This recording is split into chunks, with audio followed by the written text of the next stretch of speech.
벽화 이야기. 이 시간에는 원효대사와 해골에 관한 이야기를 할까 합니다. 사찰의 벽에는 불교와 관계가 깊은 그림이 많이 있는데 그 그림을 보면은 많은 것을 배울 수 있을 것입니다. 대부분의 벽화는 근세에 와서 그렸지만 그런 그림 속에도 부처님의 깊은 교훈이 들어있으니 잘 살펴보고 그 그림이 시사하는 점을 찾아보면 많은 도움이 될 것입니다. 여기서는 내가 90살 이상 살아오면서 보고 듣고 익힌 이야기를 하나씩 해나갈까 합니다. 절에 가면은 이와 유사한 그림이 있습니다. 무슨 무덤 같은 것이 하나 있고, 또 어떤 데는 그냥 무슨 동굴같이 그려놓은 데도 있습니다. 그리고 거기에 두 사람이 있는데 한 사람이 해골 바가지를 입에다 대고 물을 마시는 그런 그림이 있고, 한 사람은 여기서는 누워 있는데 둘이 다 앉아 있는 경우도 있고, 여하튼 이런 내용의 그림들입니다. 이 그림의 내용은 너무나 유명한 얘기이기 때문에 많은 사람이 잘 알고 있을 겁니다. 신라 말기의 고승인 원효대사는 많은 일화를 남긴 한국 불교의 거성입니다. 대사께서 33살 때 가장 친한 벗인 의상조사와 함께 불법을 구하러 당나라에 가게 되었습니다. 그런데 길을 떠나던 어느 날 저녁, 그때는 전부 다 당나라까지 걸어서 가야 되었습니다. 그런데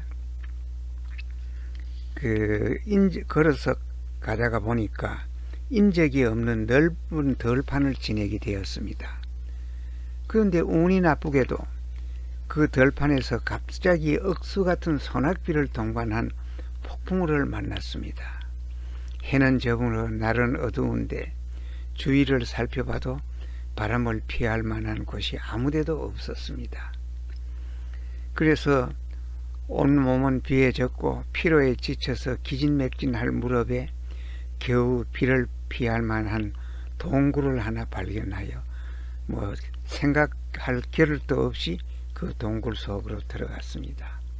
그래서 젖은 옷을 대충 짜서 말리고 덜덜 떨면서 꼬부려서 잠을 청하게 되었습니다. 잠을 자다가 원효대사가 갑자기 목이 말라 물을 찾으니 그 물이 있을 리가 없었습니다.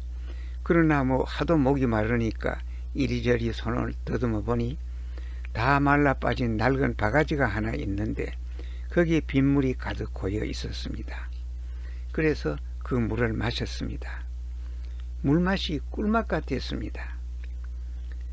그런데 그 물을 마시고 이제 바가지를 머리맡에 놓고 잤습니다.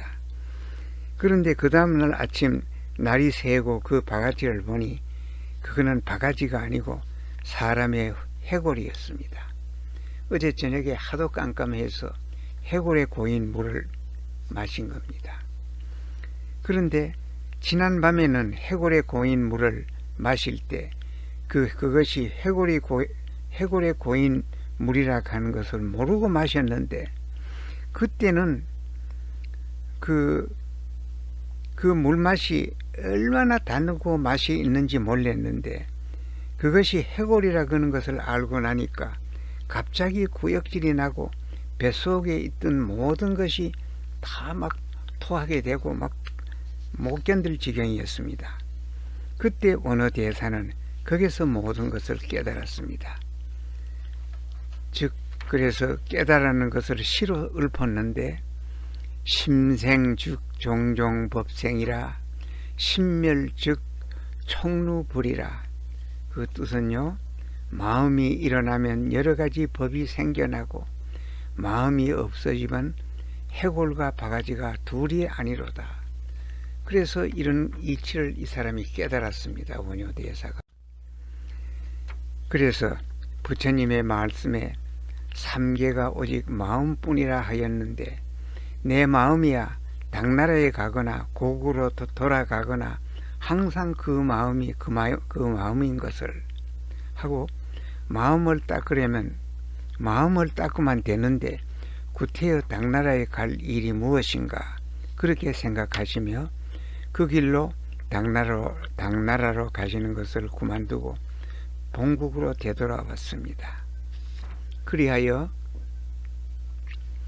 모든 것을 밖에서 구하려 한 어리석음을 버리고 모든 것을 그 대신에 안에서 찾기를 시도한 다음에 원효대사는 거기서 대오각성하였습니다.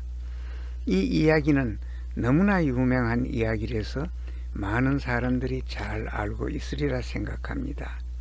이 그림이 바로 그 상황의 그림인 것입니다. 경청해 주셔서 감사합니다.